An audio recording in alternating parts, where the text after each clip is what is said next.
Meet Elias Rothschild, the scion of a family that had amassed a fortune in the oil industry during the early 20th century. From a young age, Elias was groomed to take the reins of the family business, attending the most prestigious schools and socializing with the children of other affluent families.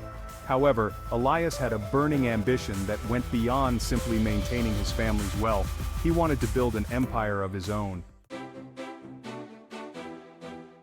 At the tender age of 25, fresh out of Harvard Business School, Elias made his first foray into real estate, purchasing a dilapidated apartment complex in Los Angeles.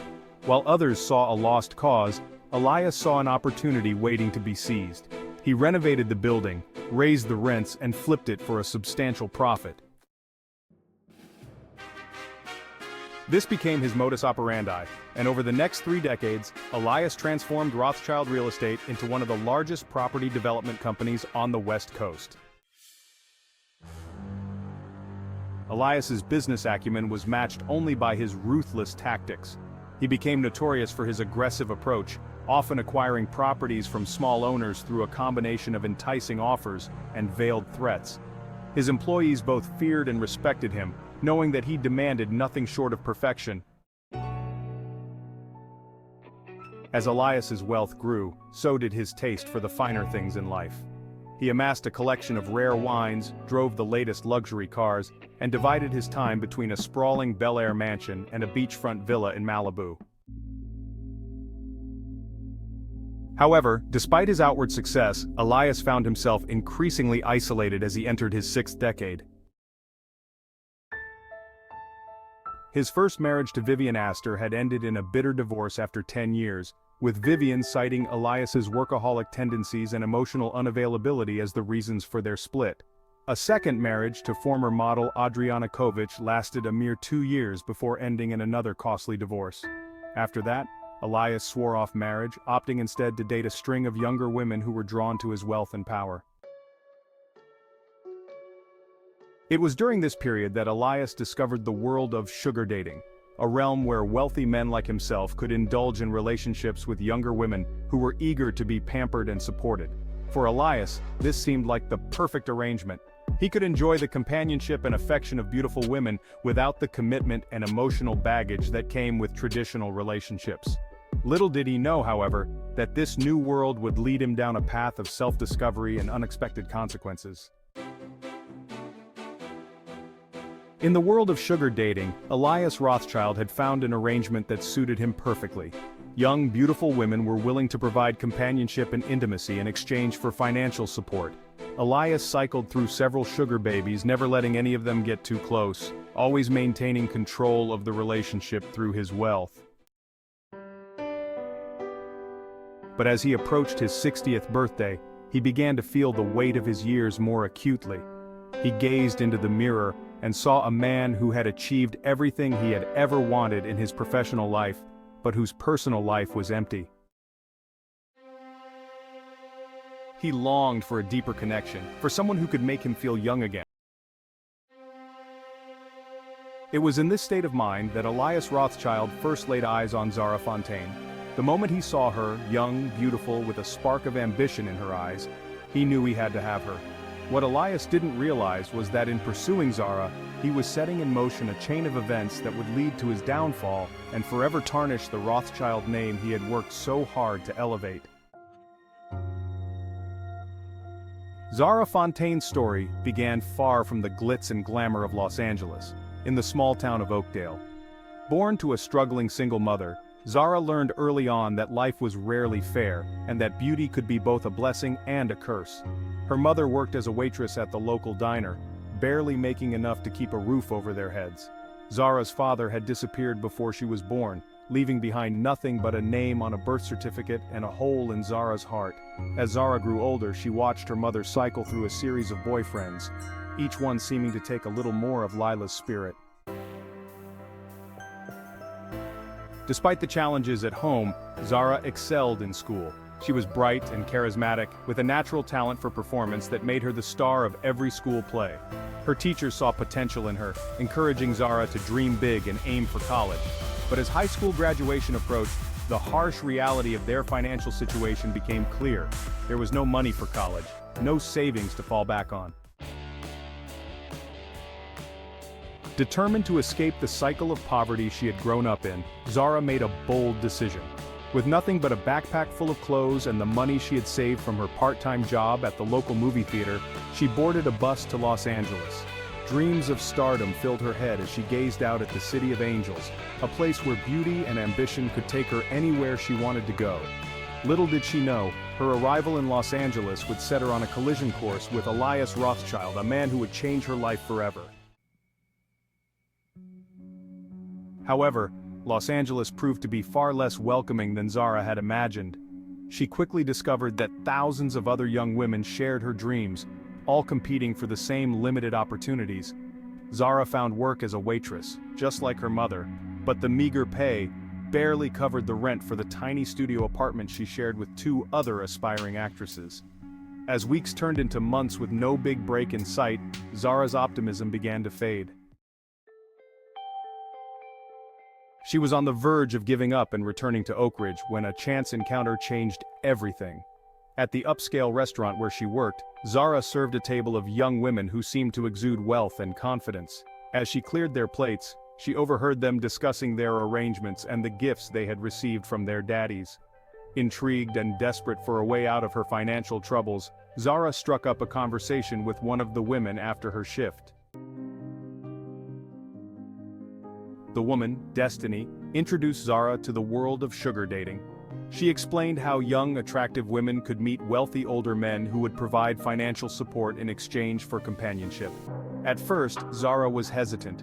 It felt too much like the life her mother had lived, dependent on men for survival. But as Destiny showed her the designer clothes, the luxury apartments, and the opportunities that came with being a sugar baby, Zara's reservations began to crumble. With Destiny's help, Zara created a profile on an exclusive sugar dating website. She chose her most flattering photos, crafted a witty bio, and waited. Within days, her inbox was flooded with messages from potential sugar daddies. But one message stood out from the rest, an invitation to attend a charity gala as the guest of one Elias Rothschild. Little did Zara know that accepting that invitation would set her on a path that would end in tragedy, forever altering the course of her young life. The hotel ballroom glittered with chandeliers and the jewels of Los Angeles' elite on the night Zara Fontaine and Elias Rothschild first met. Zara, dressed in a borrowed gown and feeling out of her depth, scanned the room nervously until her eyes locked with those of a distinguished older man making his way towards her. "Alias, I presume?" Zara's voice trembled slightly as she extended her hand. Elias took it, his grip firm and confident. "The pleasure is all mine, Miss Fontaine," he said, guiding her into the ballroom with a gentle hand on the small of her back. And Zara felt a shiver run through her body. Whether from excitement or apprehension, she couldn't tell. As the evening progressed, Zara found herself captivated by Elias. He was charming, witty, and seemed genuinely interested in her aspirations. When she mentioned her struggles to break into acting, Elias's eyes lit up. "I have connections in the industry," he said. "Perhaps I could make a few introductions." By the end of the night, Zara's head was spinning, not just from the champagne but from the possibilities Elias represented. When he invited her to dinner the following evening, she accepted without hesitation. Their courtship, if it could be called that, moved at a whirlwind pace. Elias wasted no time in showering Zara with gifts and experiences she had only dreamed of. A week after their first meeting, he presented her with a key to a luxury apartment in West Hollywood. "You need a proper place to live if you're going to pursue your career," he explained, as Zara stared in disbelief at the spacious sunlit rooms. Designer clothes filled her new closet, a gleaming sports car sat in her designated parking spot, and Elias's black American Express card found its way into her wallet for emergencies. Zara felt as though she had stepped into a fairy tale, with Elias as her fairy godfather, granting her every wish. But fairy tales often have a dark side, and Zara would soon discover the price of Elias's generosity. With each gift, each opportunity he provided, the invisible strings binding her to him grew stronger. Elias began to dictate her schedule, insisting she be available whenever he called. He questioned her friendships, particularly with young men, his jealousy thinly veiled behind concerns for her reputation. Zara, intoxicated by her new lifestyle and grateful for Elias's support, initially brushed off these red flags. It wasn't until much later that she would realize the true cost of allowing Elias Rothschild into her life. For the first few months, Zara Fontaine felt as though she was living a dream. Elias Rothschild opened doors she never imagined possible, introducing her to influential people in the entertainment industry and bankrolling her acting classes at the prestigious Theatre and Film Institute. Their first major trip together was to Paris, where Elias booked the royal suite at the Ritz. Zara, who had never been outside of the United States, was overwhelmed by the luxury and history surrounding her as they strolled along the Seine. He surprised her with a Cartier love bracelet, deftly locking it around her wrist. "This is a symbol of our connection, my dear," he murmured, his eyes intense. "I hope you'll never take it off." From Paris, they jetted to the Maldives, where they spent lazy days in an overwater bungalow. Zara marveled at the crystal-clear waters and the schools of colorful fish swimming beneath their glass floor. In the evenings, as they dined on freshly caught seafood, Elias regaled her with stories of his business triumphs. Zara found herself drawn into his world of power and high-stakes negotiations. Back in Los Angeles, Zara's transformation continued. Gone was the small-town girl from Oregon. In her place stood a polished, sophisticated young woman who turned heads wherever she went. Elias delighted in showing her off at industry events, proudly introducing her as my Zara to his business associates and friends. For Zara, the attention was intoxicating. She began to rely on Elias not just for financial support, but for emotional validation as well. His approval became paramount, his disappointment devastating. When she landed her first small role in a television series, it was Elias she called first, eager to hear his praise. As for Elias, he found himself becoming increasingly possessive of Zara. He reveled in her youth and beauty, feeling rejuvenated in her presence. He began to rearrange his schedule to spend more time with her, canceling business meetings to surprise her with impromptu lunch dates or shopping sprees. In the early days of their arrangement, Zara found herself both nervous and excited by Elias's experienced touch. Their first intimate encounter was a mix of awkwardness and passion, with Elias taking the lead and Zara following his cues. Despite this significant age difference, Zara was surprised by the chemistry they shared behind closed doors. As their relationship progressed, their physical connection deepened. Elias prided himself on his ability to please Zara, lavishing her with attention and affection in the bedroom. For Zara, these moments of intimacy were complicated, a blend of genuine pleasure and the underlying knowledge that this was part of their arrangement. Even as she began to have doubts about their relationship, Zara couldn't deny the physical attraction that lingered between them. But beneath the surface of this seemingly perfect arrangement, currents of tension were beginning to swirl. Zara, while grateful for everything Elias had done for her, sometimes felt suffocated by his constant presence and demands on her time. Elias, despite his outward generosity, harbored a growing fear that Zara would eventually leave him for someone younger. Neither of them realized it yet, but the honeymoon phase of their relationship was drawing to a close, and storm clouds were gathering on the horizon. As summer turned to fall, subtle changes began to creep into Zara and Elias's relationship. The initial excitement of their arrangement started to wane, replaced by a growing sense of routine. The dynamics of their relationship were shifting, and the consequences of their arrangement were beginning to manifest. And on Zara's part, restlessness grew. Her acting career, despite Elias's connections, was progressing slower than she had hoped. The small role she had landed led to a few auditions, but nothing substantial materialized. She began to wonder if her association with Elias was actually hindering her progress. Whispers of sugar baby followed her around casting offices, and the doubts crept in. One crisp October morning, Zara decided to treat herself to breakfast at a trendy cafe in West Hollywood. As she sipped her latte, a handsome young man at the next table struck up a conversation. His name was Jasper Reeves, a 22-year-old film student. Jasper's easy charm and shared passion for cinema drew Zara in, and before she knew it, hours had passed in animated discussion. For the first time in months, Zara felt a spark of genuine connection. Jasper saw her as an equal, not as an accessory or a project. When he asked for her number, Zara hesitated only briefly before giving it to him, justifying it to herself as networking. Know you've been a good friend.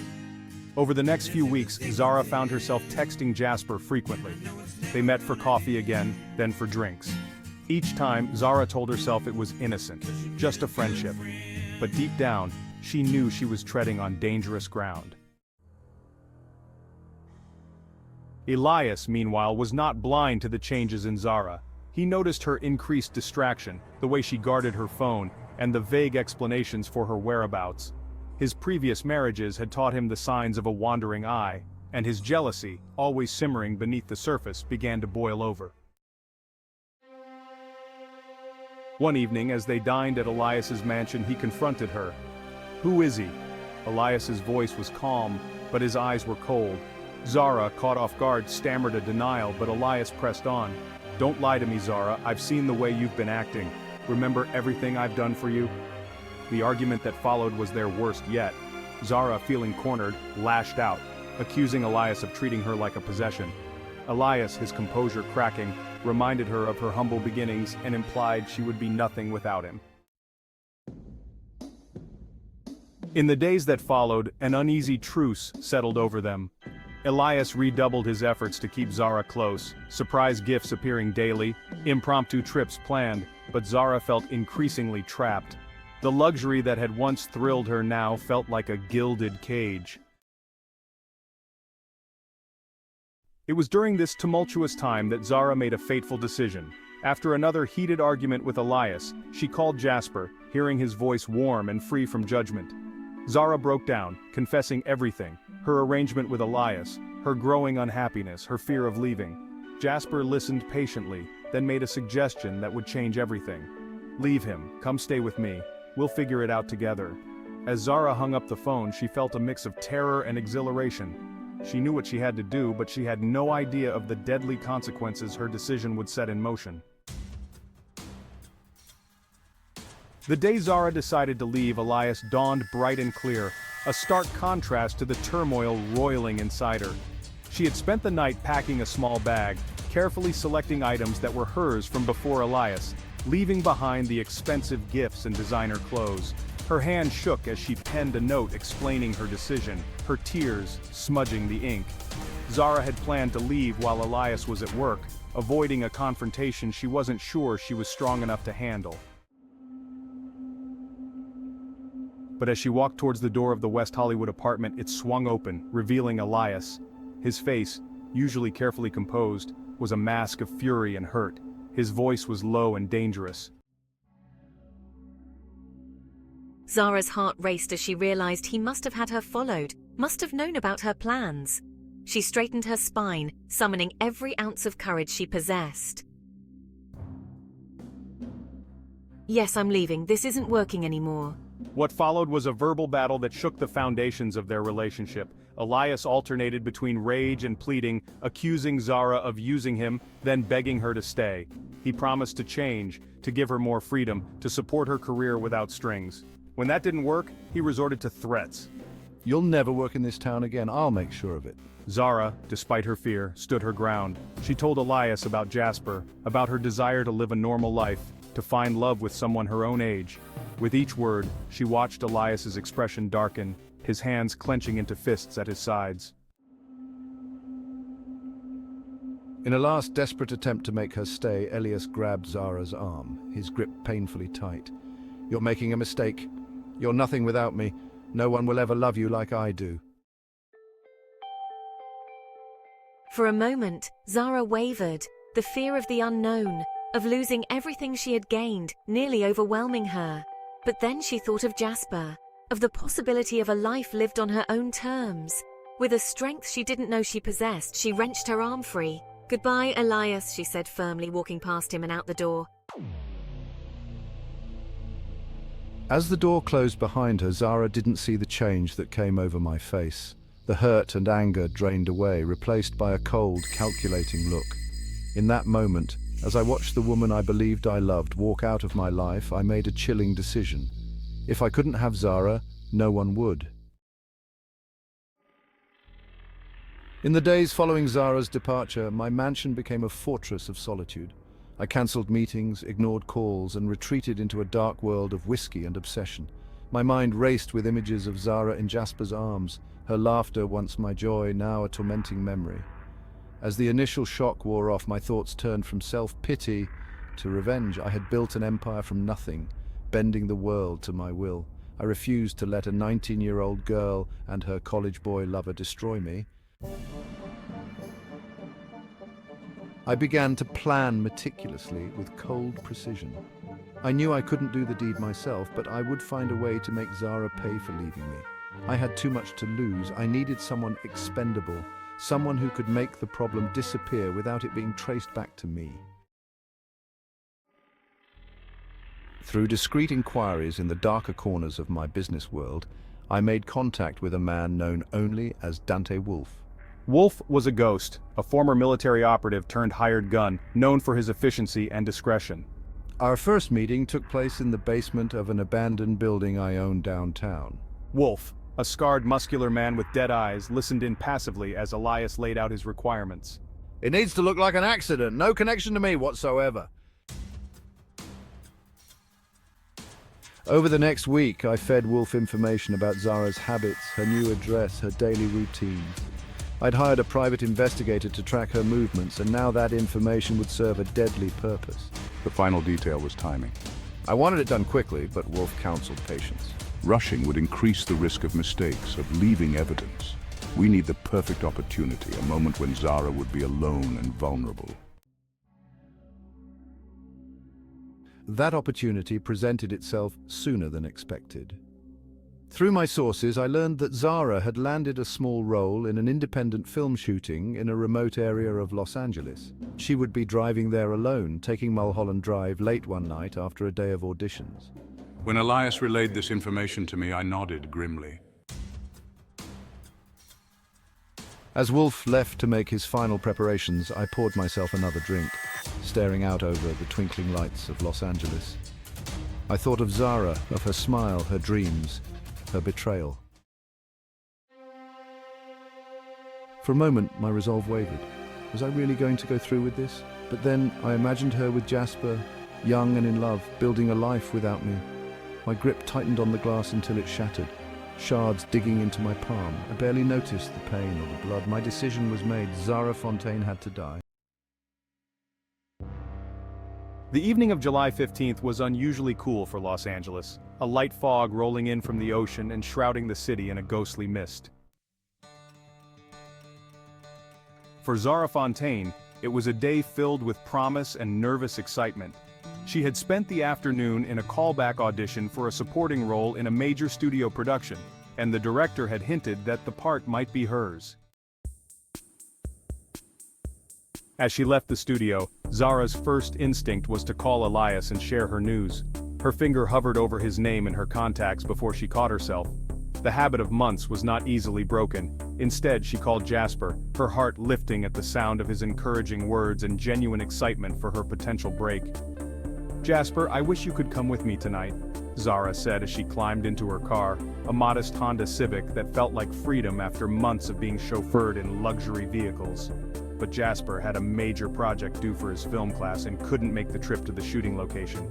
"Drive safe," he told her. "Call me when you get there." As Zara set out on Mulholland Drive, the winding road dark and misty before her, she felt a sense of unease settle over her. Little did she know her life was about to take a deadly turn. She chalked it up to nerves about the shoot and the lingering fear that Elias might try to sabotage her fledgling career. She turned up the radio, singing along to distract herself from her darkening thoughts. Meanwhile, Dante Wolf was already in position. He had scouted the route meticulously, identifying the perfect spot for what would appear to be a tragic accident. A sharp turn with a steep drop-off, the guardrail mysteriously weakened. All it would take was a nudge at the right moment. Wolf sat in his nondescript black SUV, engine idling, watching the road with the patience of a predator. When he saw the headlights of Zara's Civic approaching, he pulled out slowly, falling into place behind her. Inside her car, Zara noticed the SUV in her rearview mirror, a flicker of unease passing through her as she realized how alone she was on this isolated stretch of road. She pressed down on the accelerator, eager to put some distance between herself and the other vehicle. Wolf matched her speed easily, drawing closer just before the fateful turn. He made his move, accelerating hard and clipping the rear of Zara's car. The Civic fishtailed, tires screeching as Zara fought for control. For a heart-stopping moment, it seemed she might recover, but then the car hit the weakened section of guardrail. The world tilted and spun as the Civic plunged down the hillside. Zara's scream was cut short as the car rolled, metal crumpling, glass shattering.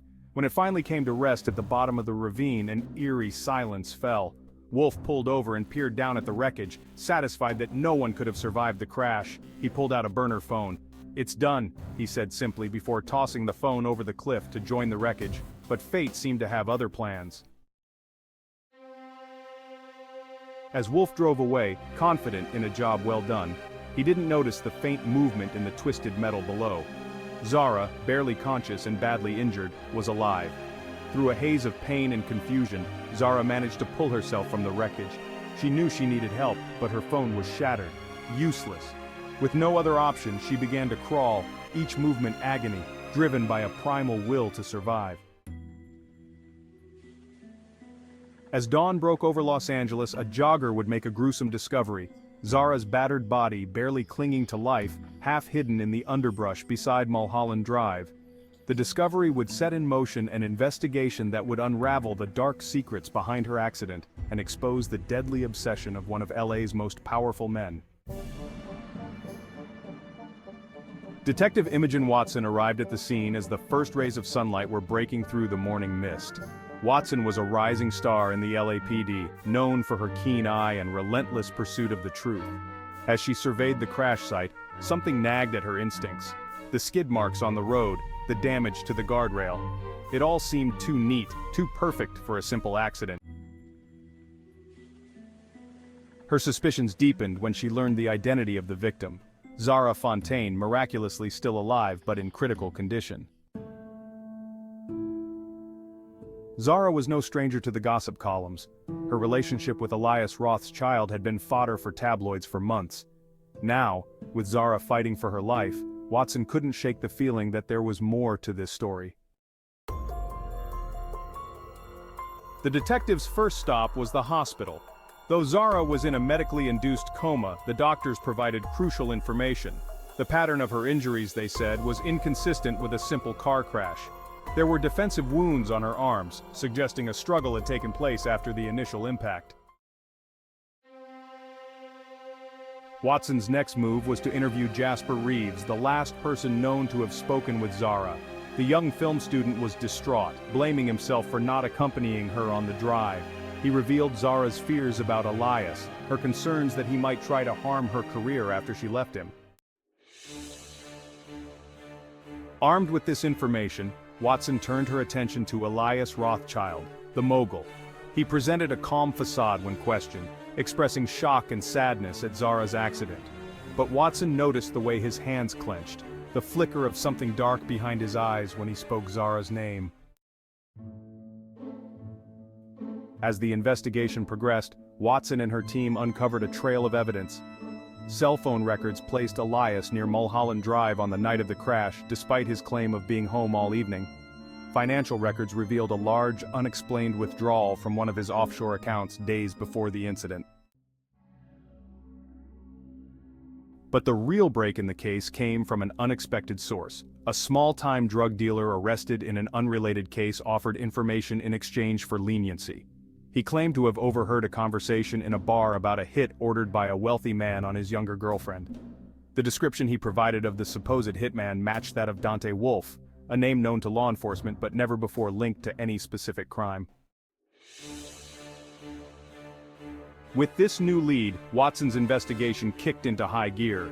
She delved into Wolf's background, tracing his movements in the days leading up to Zara's accident. Surveillance footage from a gas station near the crash site showed an SUV matching the description of Wolf's vehicle. As the pieces began to fall into place, Watson felt the familiar rush of a case breaking open. but she knew that connecting the dots between a notorious hitman, a wealthy real estate mogul, and the young woman fighting for her life in the hospital would require more than circumstantial evidence. She needed hard proof, and she needed Zara to wake up and tell her side of the story. The breakthrough in the case came 3 weeks after the crash, when Zara Fontaine finally emerged from her coma. Detective Watson was at her bedside within hours, gently coaxing out the young woman's recollections of that fateful night. Zara's testimony proved to be the missing piece of the puzzle. She remembered the black SUV following her, the deliberate collision that sent her car over the edge. Armed with Zara's statement, Watson moved swiftly. A warrant was issued for Dante Wolf's arrest, and a SWAT team apprehended him at a safe house in the desert. Under intense interrogation, Wolf finally cracked, revealing the details of his arrangement with Elias Rothschild. Wolf's confession led to a raid on Elias's mansion, where, hidden in a secret safe, detectives found damning evidence. Detailed plans of Zara's route the night of the crash, correspondence with Wolf, and financial records of the payment for the hit. Elias was sentenced to life in prison without the possibility of parole. Dante Wolf, in exchange for his testimony, received a reduced sentence of 25 years. Zara, still recovering from her injuries, found solace in Jasper's unwavering support and the knowledge that justice had been served. Thank you for watching. Stay connected with us to know more stories. Kindly like, share, and subscribe to True Crime Documentary.